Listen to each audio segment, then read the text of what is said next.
Gusto mo yun? Gusto mo yun? Gusto ko yun! Gano'n ka puti yung damit, gano'n kaitim yung kilikili. Siya ang isa sa mga pinakaminahal na YouTuber ng Pilipinas. Nagkakatawa, totoo at may pusong tumulong sa kapwa. Pero paano kaya kung buhay pa ngayon si Lloyd Cadena? Gaano na kaya siya kayaman at kasikat?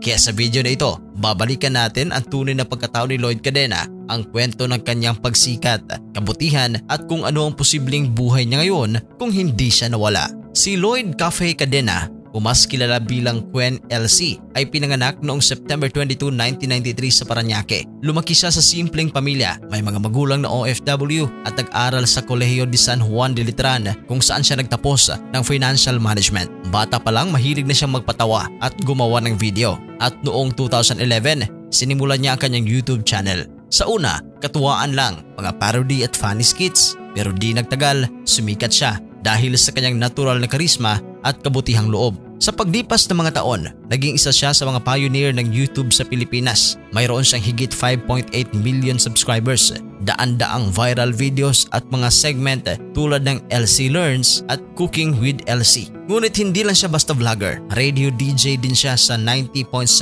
Love Radio, book author at philanthropist. Kilala si Lloyd sa kanyang kabaitan at malasakit sa kapwa. Noong pandemya, nag-donate siya ng mga tablets sa mga estudyante at relief goods sa mga nasalanta ng Taal at frontliners ng COVID-19. Kahit gaano kasikat, nananatili siyang mapagkumbaba, kalog at tunay na friend sa kanyang mga fans na tinatawag niyang Besh. Popular Filipino vlogger Lloyd Cadena dies on Friday, September 4. He was 26.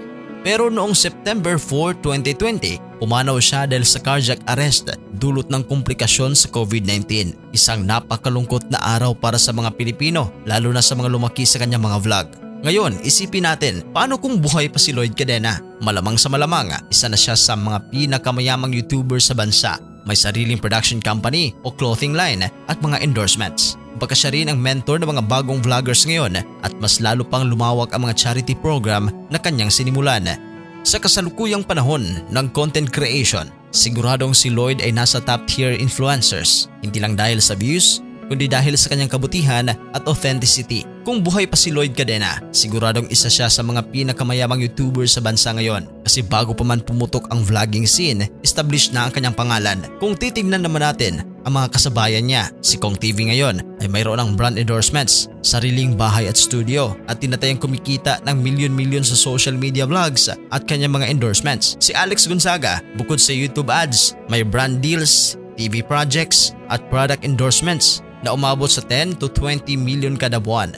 Si Ivan Alawi naman na sumunod sa yapak ng mga pioneer tulad ni Lloyd ay mayroong multi-million peso net worth dahil sa YouTube, acting at sariling negosyo. At sa YouTube revenue pa lang kasama ang ads, sponsorships at brand collaborations, maaaring kumita na si Lloyd ng 2 hanggang 5 million pesos kada buwan o mahigit 50 million kada taon. At knowing his creativity, malamang may sarili na rin siyang LC Studios, merch line tulad ng Lloyd Cafe Collection at mga charity foundations na nakapangalan sa kanya. Bukod pa roon, dahil sa natural niyang karisma, malamang naging TV host na rin siya at posible nagkaroon ng sariling comedy or lifestyle talk show. At higit sa lahat, hindi lang siya magiging mayaman sa pera kundi sa legacy at marami pa sana siyang matulungan, mga estudyante, frontliners at ordinaryong Pilipino na inspirasyon ang hinaharap sa social media. Kaya kung buhay pa si Lloyd Cadena ngayon, siguradong hindi lang siya milyonaryo kundi isa sa mga pinakamahal na personalidad sa online world.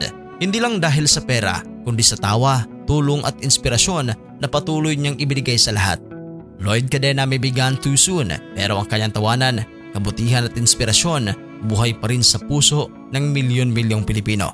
Kung buhay pa siya ngayon, siguradong mas marami pa siyang napasaya, natulungan at na-inspire. Isa ka ba sa naka-follow o nag-subscribe sa kanya? At isa ka rin ba sa kanyang mga followers na na-miss ang kanyang mga vlogs? I-comment ang inyong reaksyon.